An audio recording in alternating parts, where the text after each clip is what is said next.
चूड़ामणि। विवेक चूड़ामणि ग्रंथ में श्लोक नंबर है आज 403। ठीक है, श्लोक का उच्चारण करते हैं।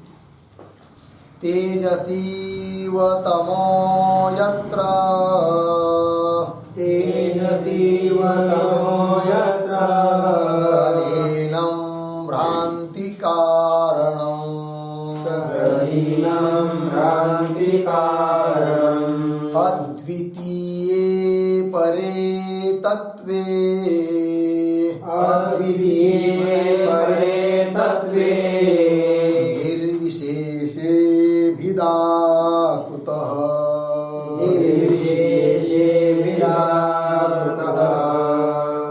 तेजसीव तमो यत्र, प्रलीनं भ्रान्ति कारणम्, अद्वितीये परे तत्त्वे, निर्विशेषे भिदा कुतः।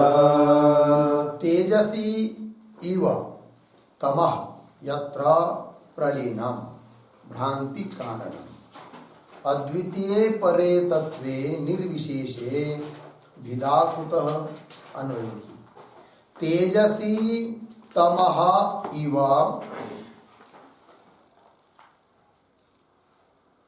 तेजसी तमः इव यत्र भ्रांति कारणम प्रलीनम, भ्रांति कारणम प्रलीनम, नीचे अद्वितीये निर्विशेषे परे तत्वे भिदा कुतः। ठीक है जी, देखिए भाई अर्थ। तो ऊपर 2-3 श्लोकों में से एक बात कहते आए हैं कि निर्विशेष, निर्विकार, निराकार ऐसा जो ब्रह्म तत्व है उसमें किसी भी प्रकार से भेद हो नहीं सकता है। क्यों? कि जिनके कारण भेद होने की संभावना है वो तो सब मिथ्या है, अनात्मा है, कल्पित वस्तु है, और कल्पित वस्तु के द्वारा सत्य वस्तु जो परमात्मा, उसमें भेद हो नहीं सकता है, ये कहते आ रहे हैं। इसी बात को और 2-3 श्लोक से कह रहे हैं। अब इस श्लोक में भी कह रहे हैं कि भ्रांति का कारण जो अज्ञान, वो भेद कर सकता था, किंतु ब्रह्म तत्व का ज्ञान हो जाने के बाद वो अज्ञान भी उसमें लीन हो जाता है, अज्ञान का भी कोई अतिरिक्त अस्तित्व नहीं रहता है, तो भेद कौन करेगा? अर्थात उस परमात्मा तत्व में किसी प्रकार से भेद हो नहीं सकता है। इसके लिए दृष्टांत देकर समझा रहे हैं। तेजसी तमः इव, तेजसी, तेजसी शब्द का अर्थ है सूर्यादि प्रकाशे, सूर्यादि प्रकाशे। ठीक, तमः प्रतीक। तमः शब्द के 2 अर्थ, एक अंधकार और दूसरा अर्थ है अज्ञान। अंधकार और अज्ञान दृष्टांत में लगाते समय तम का अर्थ अंधकार है, दार्ष्टान्त में लगाते समय तम का अर्थ है अज्ञान। ठीक है जी। तो देखिए भाई, तेजसी सूर्यादि प्रकाश है, सूर्यादि प्रकाश में तम अर्थात अंधकार दृष्टांत हुआ, जैसे लीन हो जाता है। रात्र रहती है तो बहुत अंधकार रहता है, जब सूर्य उदित हो जाता है, जिधर उधर सूर्य प्रकाश व्याप्त हो जाता है, उस समय यदि प्रश्न करेंगे किसी को या स्वयं को कि भाई इतना 10-12 घंटा से अंधकार छाया हुआ था, कहाँ गया? तो क्या उत्तर है इसका? कहाँ गया? वो कहीं छिप गया क्या? नहीं, वो सूर्य प्रकाश में लीन हो गया। अंधकारी संज्ञा भी अब नहीं है, न उसका शब्द का अर्थ है क्या है, केवल प्रकाश ही है। अंधकार नाम की वस्तु अब नहीं है, सूर्य प्रकाश होने के बाद।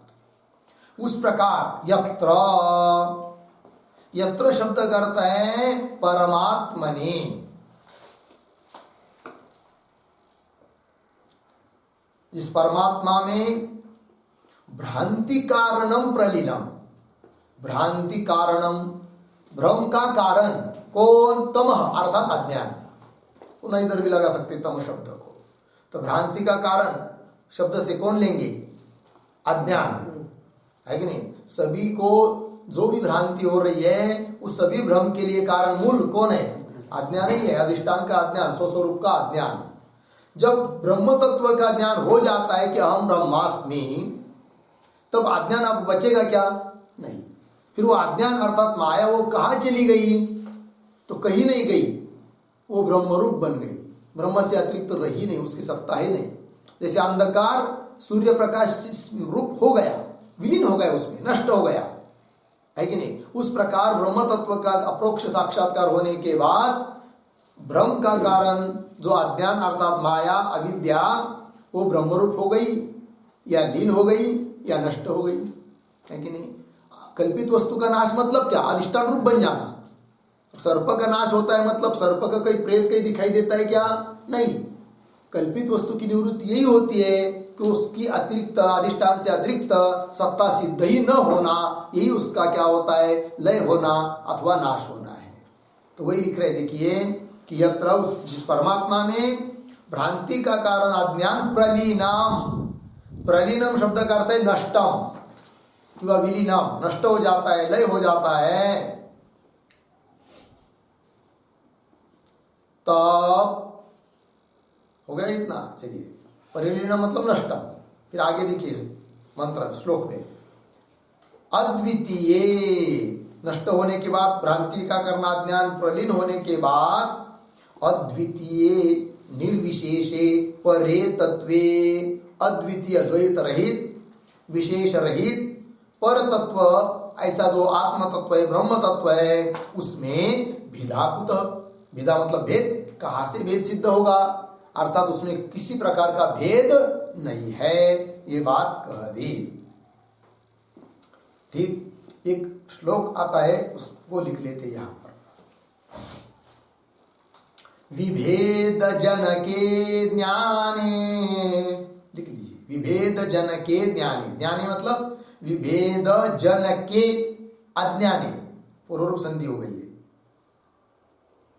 विभेद जनके अज्ञाने नाशमात्यंतिकम गते, नाशमात्यंतिकम गते, पूर्ण विराम, पूर्वार्ध हो गया। नाशमात्यंतिकम गते। आगे, आत्मनो ब्रह्मणो भेदम, आत्मनो ब्रह्मणो भेदम असंतम कह करिष्यति, असंतम कह करिष्यति। देखिए भाई यार, विभेद जन के अज्ञाने, भेद को उत्पन्न करने वाला जो अज्ञान, अज्ञानी आत्यंतिकम नाशम गते, अत्यंतिक पूर्ण रूप से जब उसका नाश हो जाता है, किसका? भेद का जनक अज्ञान का, तब आत्मन ब्रह्मण भेदम असंतम भेदम कह करिष्यति, आत्मा और ब्रह्म इन दोनों का असंतम भेदम, जिसका अस्तित्व ही नहीं है, इस प्रकार का भेद जो कि भ्रम के कारण प्रतीत हो रहा था, तो जो है ही नहीं असंतम भेदम, उस भेद को कौन करेगा? कहाँ से भेद होगा? अर्थात भेद है नहीं, ब्रह्म ही आत्मा है और आत्मा ही ब्रह्म है। हो गया। चलते हैं आगे के श्लोक, श्लोक नंबर 404। एकात्मके परे तत्वे, एकात्मके परे तत्वे वेदवार्ता कथं भवेत्, वेदवार्ता कथं भवेत्, सुषुप्तौ सुखमात्रायां, सुषुप्तौ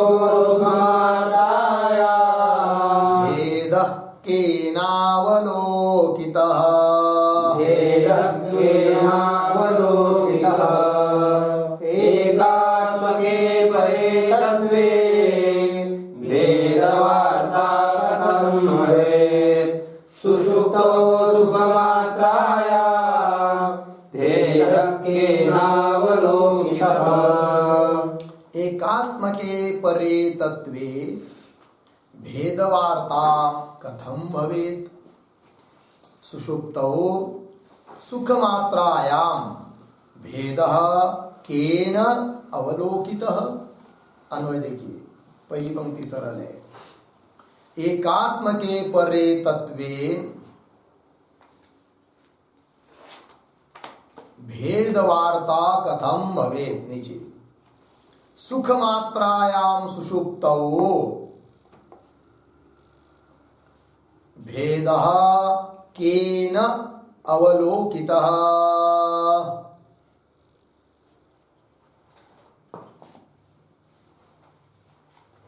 ठीक है जी, देखिए भाई अर्थ एकात्म के परे तत्वे, एकात्म एक स्वरूप अखंड एक रस पर तत्व ब्रह्म तत्व, उसमें भेद वार्ता कथम भवे, भेद की वार्ता कहां से होगी।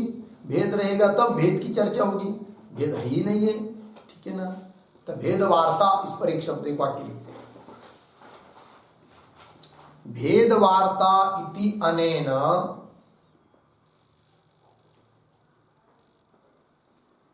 भेद वार्ता इति अनेन भेदः न एव अस्ति, भेदः न एव अस्ति अर्धविराम तद्वार्ता अपि कथम भवेत्, तद्वार्ता अपि कथम भवेत् अर्धविराम विकाराकार विशेषाभावात्,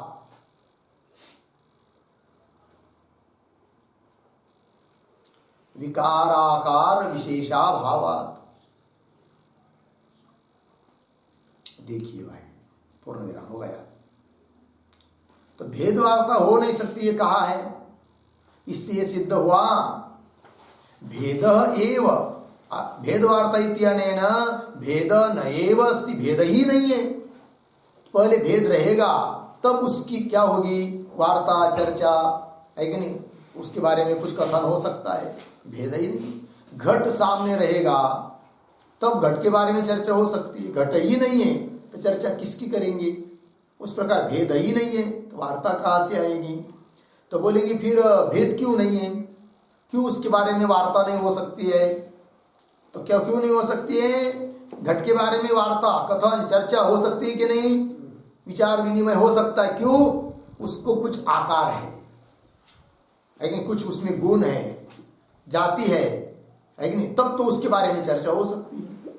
और आत्मा जो है उसके बारे में वार्ता ही हो नहीं सकती। क्यों, कि उसमें कोई आकार प्रकार जाति द्रव्य गुण कुछ धर्म उसमें नहीं है।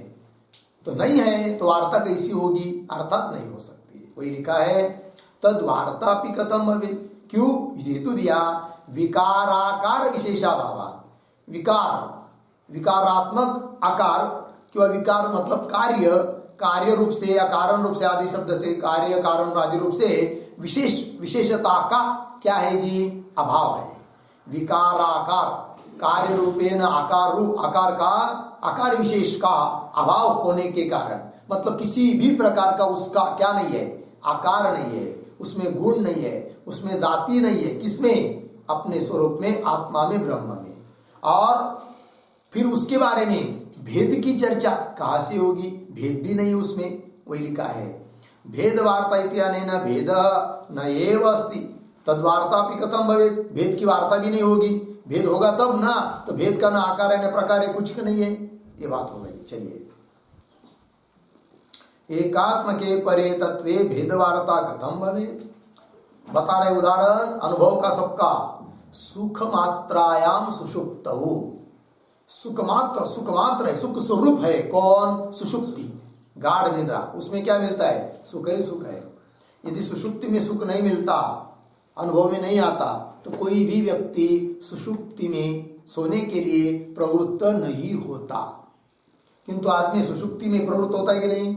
हर एक व्यक्ति होता है कि नहीं? सब काम धाम छोड़कर, सब विषय को छोड़कर आदमी सोने के लिए प्रवृत्त होता है कि नहीं? जब नींद आ जाती है तब उसको कितना भी प्यारा विषय दे दिया तो भी वो बोलता है नहीं भाई अब हमको कुछ नहीं चाहिए, हमको अब सोना है, बस कुछ नहीं चाहिए। इसका मतलब क्यों क्या होता है? उस सोने में भी क्या मिलता है जी? सुख मिलता है। लेकिन जब सो जाता है आदमी तो केवल सुख रूपता रहती है, उसमें कोई भेद अनुभव में आता है क्या? मैं कौन हूँ, कहाँ सोया हूँ, है कि नहीं? कुछ भेद पता चलता नहीं है। वही लिखा सुख मात्रायाम सुषुप्तो भेद केन अवलोकित, किसने देखा है? कोई नहीं किसी ने देखा नहीं है, देख सकता नहीं है। उसी प्रकार आनंद स्वरूप आत्मा में जब हम लोग स्थित हो जाते हैं, बुद्धि स्थिर हो जाती है आत्मा में ही, तब वहां पर केवल सुख रूपता की अनुभूति है।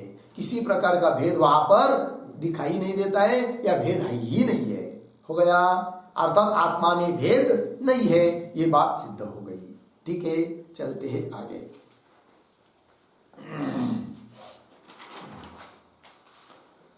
आगे के श्लोक को पढ़ते हैं। नयस्ति विश्वं परतत्त्वबोधात्,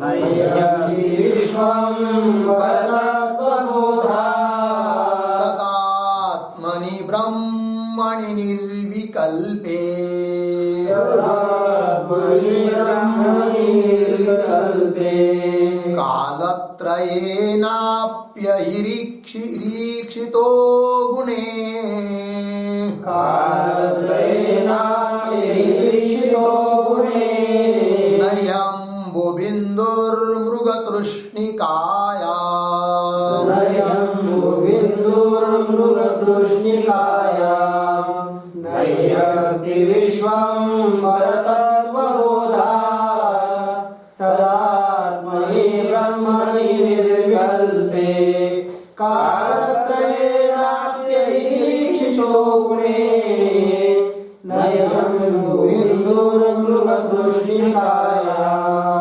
न हि अस्ति विश्वं परतत्त्वबोधात्, सदात्मनि ब्रह्मणि निर्विकल्पे, कालत्रये न अपि अहिः ईक्षितः गुणे, न हि अम्बुबिन्दु मृगतृष्णिकायाम। अन्वय देखिए भाई, सदात्मनि निर्विकल्पे ब्रह्मणि, सदात्मनि निर्विकल्पे ब्रह्मणि, विश्वाम, ऊपर के पंक्ति में, विश्वाम न ही अस्ति परतत्त्वबोधात्,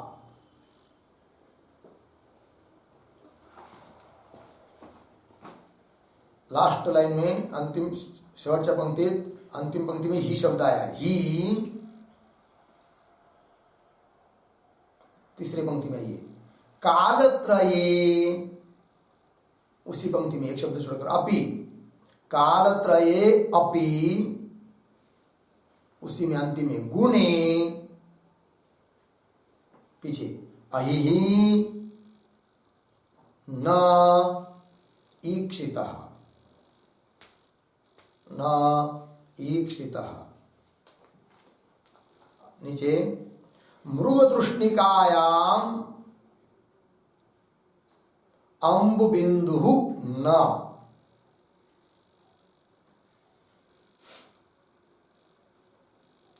अर्थ देखिए भाई, सदात्मनि निर्विकल्पे ब्रह्मणे, ठीक है जी। सदात्मनि सत्स्वरूप आत्मा में, अर्थात निर्विकल्प ब्रह्म में, कि जिस ब्रह्म में कोई विकल्प नहीं है, ऐसे आत्मा स्वरूप ब्रह्म में विश्वम न ही अस्ति, है नहीं विश्व, विश्व नाम ये जगत है नहीं। क्यों? कब? परतत्वबोधात्, पर तत्व का बोध हो जाने से उस अवस्था में, उस आत्मा में ये जगत नहीं है। रज्जु में सर्प तब तक है जब तक रज्जु का बोध नहीं हुआ है। जब रज्जु का बोध हो जाता है कि इयम रज्जु, तब उसमें सर्प है क्या? नहीं है। पहले जो दिखाई दे रहा था उसका भी अपवाद हो गया। दिखाई देने पर भी हम लोग निश्चय कर लेते हैं कि नहीं नहीं सर्प जैसा लग रहा है, लेकिन नहीं, रज्जु ही है। उसी प्रकार जब तक इस विश्व का, जगत का अधिष्ठानभूत परमात्मा तत्व का बोध नहीं होता है, तब तक तो इस विश्व की, जगत की प्रतीति आ रही है कि नहीं? कुछ जगत को सत्ता दे रहे हैं हम लोग, किंतु अधिष्ठान स्वरूप आत्म तत्व का, ब्रह्म तत्व का जब ज्ञान हो जाता है तो ये जगत दिखाई दिया तो भी अज्ञान काल में जिस प्रकार से दिखाई दे रहा था उस प्रकार से अब नहीं दिखाई देगा। नहीं नहीं, ये कुछ नहीं, सब कुछ ब्रह्म ही है, परमात्मा ही है, ऐसा भास होगा। तो जगत नाम का कोई वस्तु रही नहीं। परतत्व बोधात लिखा है ना, पंक्ति देखिए। सदात्मनि निर्विकल्पे ब्रह्मणि विश्वाम न ही अस्ति। क्यों? परतत्व बोधात।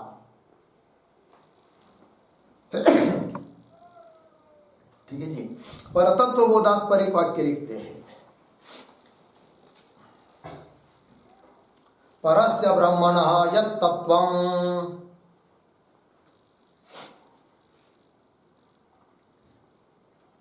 परस्य ब्रह्मणः यत् तत्वम् निष्प्रपंचत्व रूप याथात्म्यम्।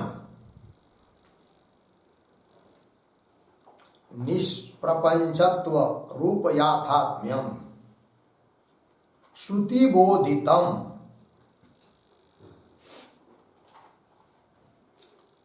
तस्य बोधात् श्रुतिबोधितम् तस्य बोधात् बराबर अनुभवात् इत्यर्थः।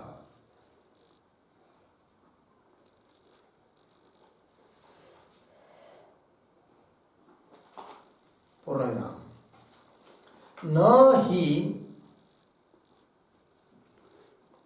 यथा प्रमाणम अनुभवानंतरम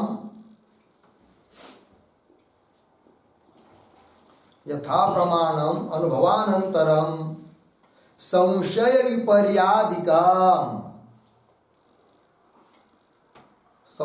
विपर्यादिकम अतः विश्वाम न एव अस्ति। अतः विश्वाम न एव अस्ति। ठीक है जी। चलिए भाई, अर्थ मूल न्याय है परतत्व बोधात। तो बता रहे परस्य ब्रह्मण यत् तत्वम, पर ब्रह्म का जो तत्व है कैसा? निष्प्रपंचत्व रूप याथात्म्य, प्रपंच रहित यथार्थ है कि नहीं, सच्चिदानंद रूप परमात्मा है। इस प्रकार से जैसा ब्रह्म है वैसा ही उसका ज्ञान होना। ठीक है ना जी।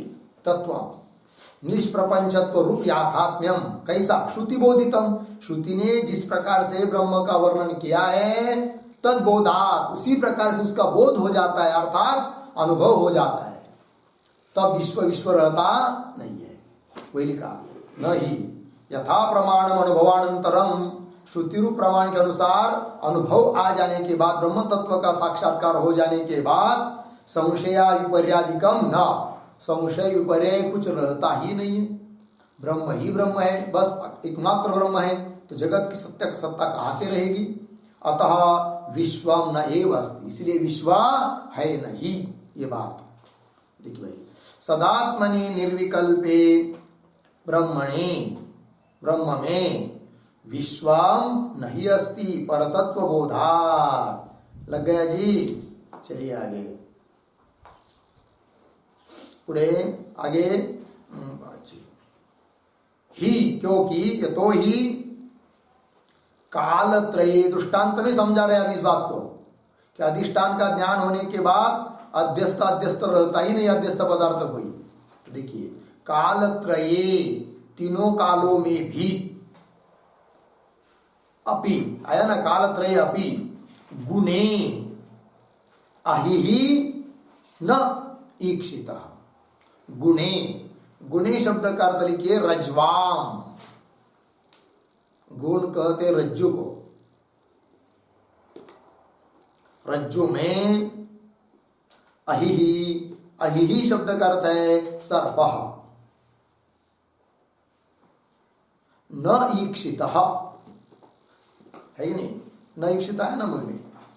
मतलब क्या, रज्जु का ज्ञान हो जाने के बाद पुनः उस रज्जु में सर्प कोई दिखाई देता नहीं है।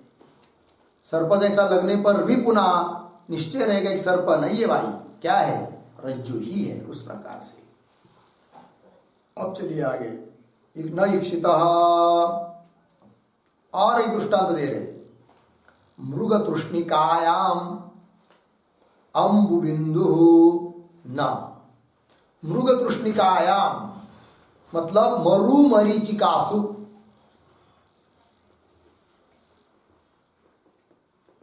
मरु मरीचिकासु।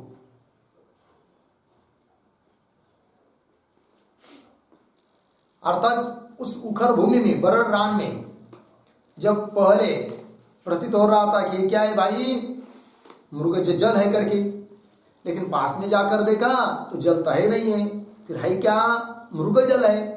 तो उसमें एक अम्बु जल का बूंद रह सकता है क्या, नहीं, लेकिन सालों साल भी दिखाई दिया मृग जल, तो भी जल का, वास्तविक जल का, सचमुच जल का एक बिंदु भी वहां नहीं है। दिखाई तो दे रहा है दूर से, बाप रे बाप कितना जल ही जल है, कितना अच्छा जल है, ऐसा बहुत भ्रम होता है। हम लोग आदमी को भी भ्रम होता है, हरिण को, मृग को भ्रम होता है, वो बात अलग, आदमी को भी होता है। कई कई जगह पर ऐसा भ्रम होता है कि आदमी पक्का निश्चय कर लेता है कि जल ही है करके, है कि नहीं। जब अमरकंटक में गए एक बार हम लोग, अमरकंटक मध्य प्रदेश, नर्मदा माता का जहाँ से उगम होता है, वहाँ 4-5 किलोमीटर और एक कपिल धारा करके एक ठिकान है। दूर से ऐसा लगता है, आगे बहुत पेड़ जंगल है, उसके आगे की खाई है, मतलब बहुत गहरा है, और दूर से ऐसा लगता है कि बस पूरा जल ही जल भरा हुआ है। हम सोचने लगे कि भाई ये अब तक हम लोग भूगोल में सुना है कि समुद्र कहाँ कहाँ है करके, बम्बई की तरफ है, जगन्नाथपुरी, रामेश्वर, ये तो मध्य भारत का तो मध्य बिंदु है। अमरकंटक या मध्य प्रदेश में समुद्र तो कहीं पढ़ने को मिला नहीं पुस्तकों में, कहाँ से आया इतना बड़ा समुद्र, इतना पानी। हो सकता है कोई बहुत बड़ा क्या होगा, डैम होगा, धरम होगा। चलो देखते जाकर, चलते गए, आगे गए, कपिल धारा में पहुंच गए, वहां जाकर पता चला कि आगे कुछ नहीं है, को क्या है, केवल खाई है, गहराई है, गड्ढा है कि नहीं, जल भी कुछ नहीं है। लेकिन भ्रम हो जाता है, समझ में आया। उसी प्रकार किंतु कितना भी सालों साल भ्रम हुआ तो उस मृग जल में वास्तविक जल का एक बिंदु भी हो सकता है क्या, नहीं। उस प्रकार ये विश्व है करके कितनी पीढ़ों पीढ़ी से जन्मों जन्मों में भ्रम हो रहा है हम लोगों को कि जगत है, जगत है, जगत है, किंतु सचमुच वस्तुतः अपने स्वस्वरूप का ज्ञान हो जाता है, ब्रह्म तत्व का, अधिष्ठान का, तो जगत है ही नहीं है कि नहीं। क्या हो जाता है, सब ब्रह्म ही है, ब्रह्म के अलावा और कुछ है ही नहीं है, ये निश्चय हो जाता है। शश विषाण की तरह प्रतीत होता है जगत, जब दृढ़ साक्षात्कार हो जाता है तब। देखिए फिर मृग तृष्णिकायाम अम्बु बिंदु न लगा, इसके ऊपर एक वाक्य लिखेंगे, दृष्टांतवत,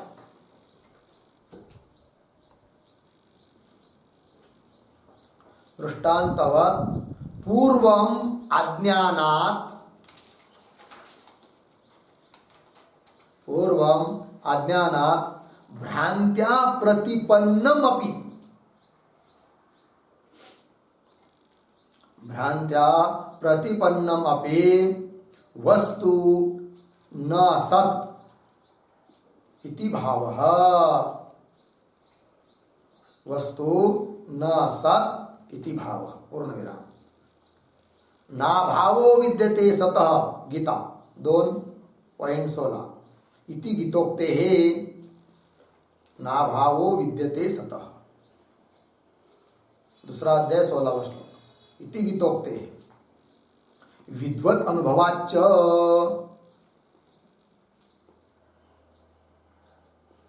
पूर्णविराम शुक्ति का ही रजतवत अवभासते।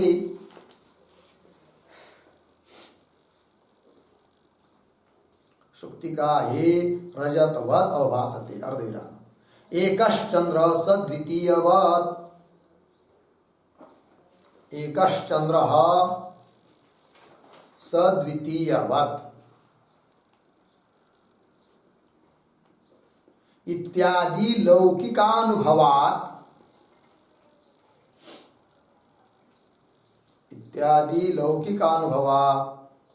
आरोपित मिथ्यात्वे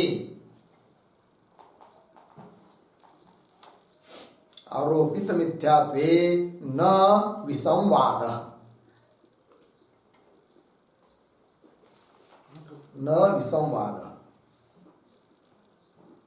ठीक देखिए भैया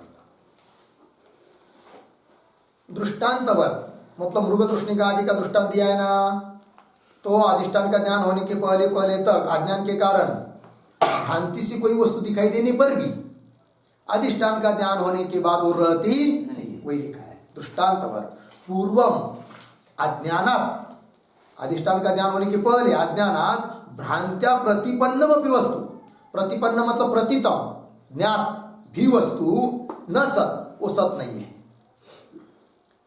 रज्जु का ज्ञान होने के पहले सर्प दिखाई देने पर भी वो सत नहीं है, वही लिखा है भाव ना सतो विद्यते भाव, ऐसा गीता का प्रमाण दे दिया। सतः अभाव न विद्यते है कि नहीं, सत का अभाव नहीं होता है और असत का भाव नहीं होता है। ठीक है चलिए इति गीतोक्ते विद्वद अनुभवाच्च जीवन मुक्तों का अनुभव है। और बता रहे शुक्ति का ही रजतवत अवभासते, शुक्ति शिंपला ही रजत की तरह दिखाई देता है और एक ही चंद्र दो की तरह दिखाई देता है। चंद्र कितना है आकाश में, एक, कभी कभी क्या लगता है, दो लगता है कि नहीं, नहीं लगता है, लगेगा। आज शाम को रात में बाहर जाकर देखिए चंद्र जब दिखाई देगा ना उस पर, और आंख में ऐसा ऐसा कीजिए, ऐसा ऐसा तो कितने दिखाई देगा चंद्र, दो तीन दिखाई देंगे ना, लेकिन दो है क्या, नहीं है, दिखता है कि नहीं। चलिए तो सद्वितीयवत इस प्रकार का लोगों का अनुभव भी है, अर्थात आरोपित वस्तु मिथ्या होती है, कल्पित होती है, इसमें किसी का संदेह नहीं है। तो वही लिखा है फिर उस प्रकार सिद्धांत दृष्टांत दे दिया, दो रज्जु सर्प का दिया, मृग तृष्णिका का दिया। सिद्धांत क्या, उस प्रकार सत्स्वरूप आत्मा में ये विश्व नाम की वस्तु कोई है नहीं, जगत नाम की वस्तु कोई है नहीं है, केवल एक मात्र है, कौन, मैं ब्रह्म हूं। लगा जी। चलिए आगे के श्लोक को पढ़ते हैं। माया मात्रमिदं द्वैत,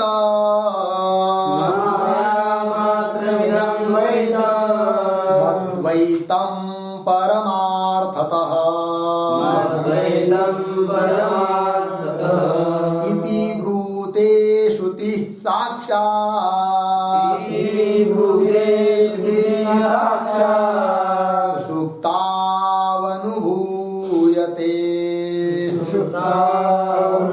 सुषुप्तावनुभूयते। माया मात्रमिदं द्वैत मद्वैतं परमार्थतः इति ब्रूते श्रुतिः साक्षात् सुषुप्तावनुभूयते। ठीक है, देखा माया मात्रम इदम द्वैतम अद्वैतम परमार्थतः इति ब्रूते श्रुति साक्षात् सुषुप्तौ अनुभूयते। अन्वय देखिए, इदम द्वैतम माया मात्रम परमार्थतः अद्वैतम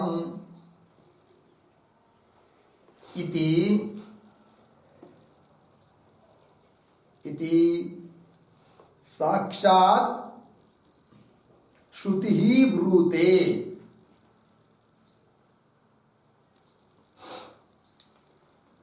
और आगे सुषुप्तौ अनुभूयते, साक्षात शब्द इधर भी लगा सकते हैं, सुषुप्तौ साक्षात अनुभूयते। अर्थ देखिए, तो कह रहे हैं इदम द्वैतम, ये जो द्वैत प्रपंच है जगत, माया मात्रम, माया मात्र है। माया मात्र मतलब क्या? माया ही है और कुछ नहीं। माया मतलब क्या?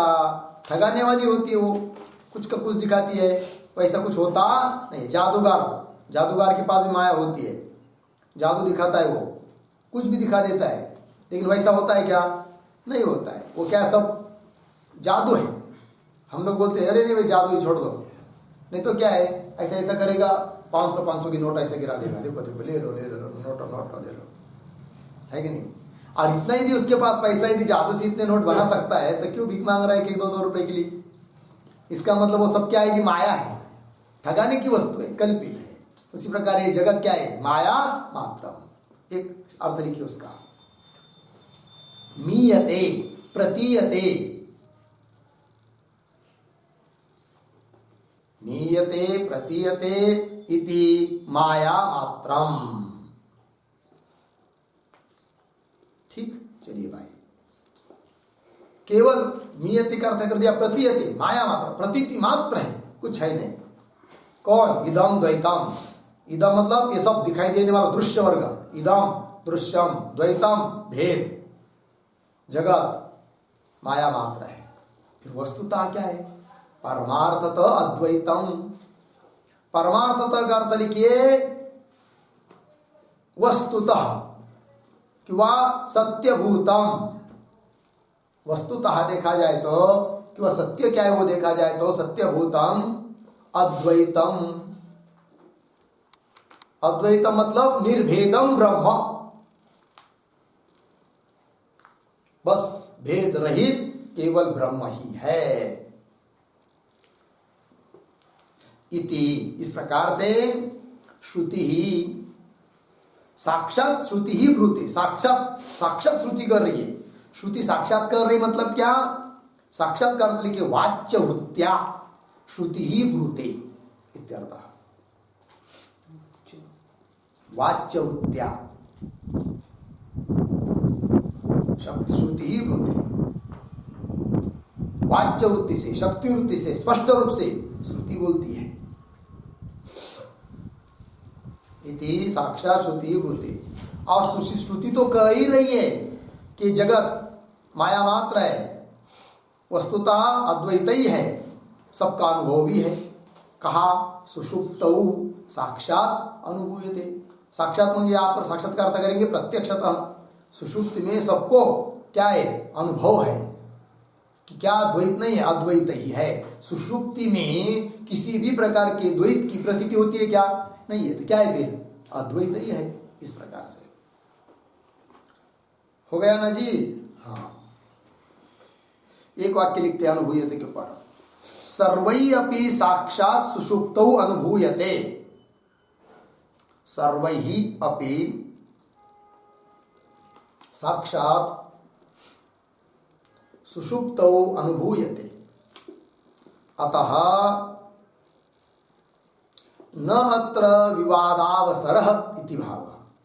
अतः न अत्र विवादावसरः इति भावः। विवादावसरः, ठीक, देखिए अर्थ। सभी लोगों के द्वारा साक्षात सुषुप्ति में अनुभव लिया जा रहा है, अनुभव में आ रहा है कि द्वैत नहीं है करके, अद्वैत ही करके। इसलिए अनुभूत वस्तु के बारे में कोई विवाद कर नहीं सकता। इसलिए विवाद करने के लिए द्वैत है कि अद्वैत है, इस प्रकार का विवाद करने के लिए अवसर ही नहीं है, चांस नहीं है, मौका नहीं है, अद्वैत ही है कि नहीं? चलिए, हो गया। आगे के श्लोक को पढ़ते हैं। अनन्यत्वमधिष्ठाना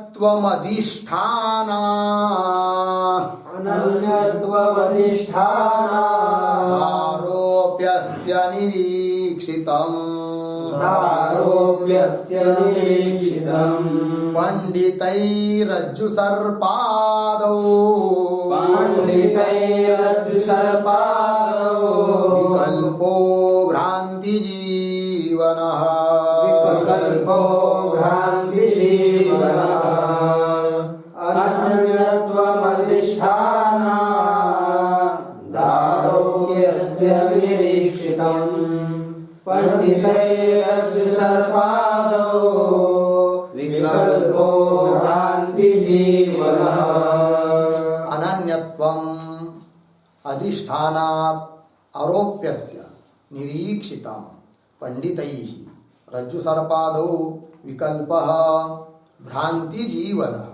अन्वय आरोप्यस्य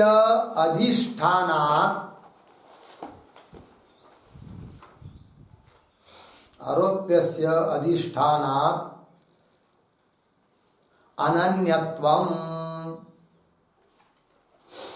अनन्यत्वम् रज्जुसर्पादौ पंडितैः निरीक्षिताम् विकल्पः भ्रांति जीवनः। ठीक।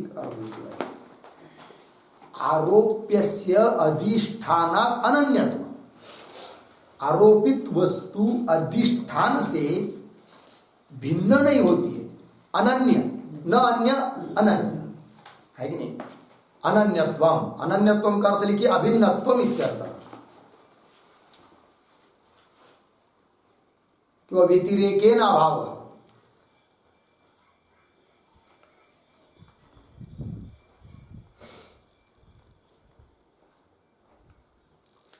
अनन्यत्वम का अर्थ यहाँ पर व्यतिरेकेन अभाव अर्थात अभिन्नत्वम।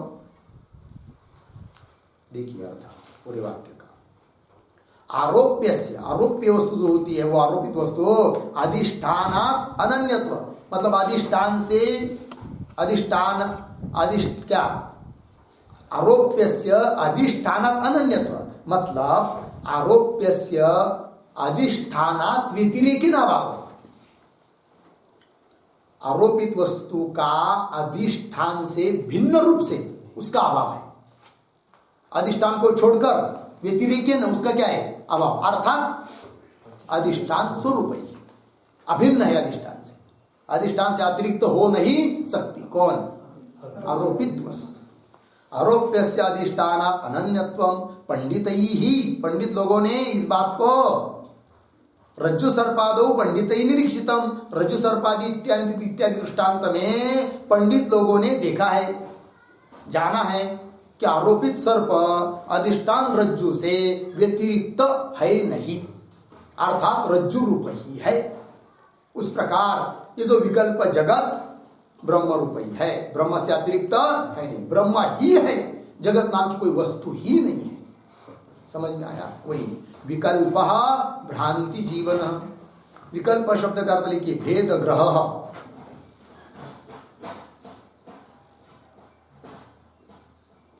भ्रांति जीवन मतलब भ्रम के कारण जी रहा है वो, भेद ग्रह, भ्रम है इसलिए, भ्रम नहीं तो भेद नहीं, तो भ्रांति जीवन। विकल्प का जो जीवन है, अस्तित्व है, किस कारण? भ्रांति के कारण। भ्रांति जीवन, विकल्प भ्रांति जीवन। तो भ्रांति जीवन को परिवाक्य लिखेंगे, भ्रांत्या जीवति इति भ्रांति जीवन।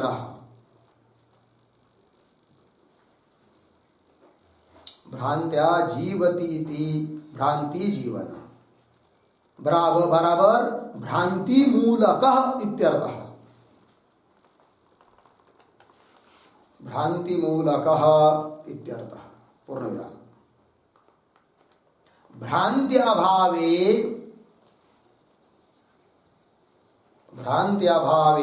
भेदः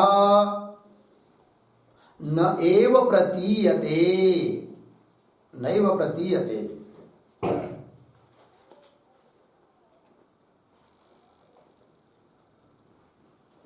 नैव प्रतीयते अर्धविराम। भेद विषयक सम्यक ज्ञानाभावात्,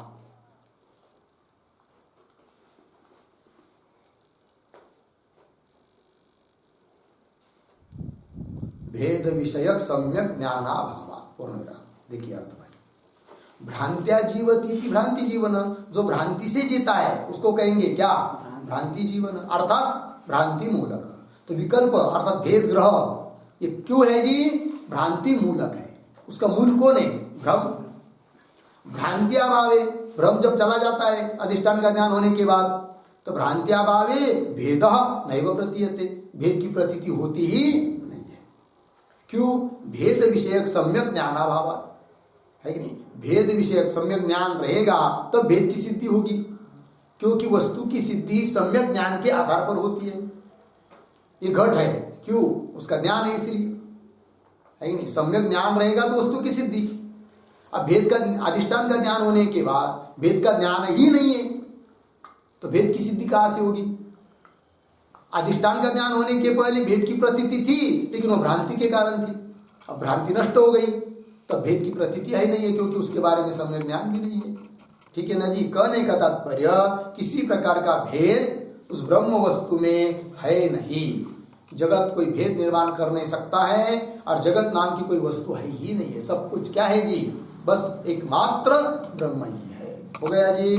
बस ऊपर वाला 406 नंबर का श्लोक याद कीजिए, और ये भी याद कीजिए 407।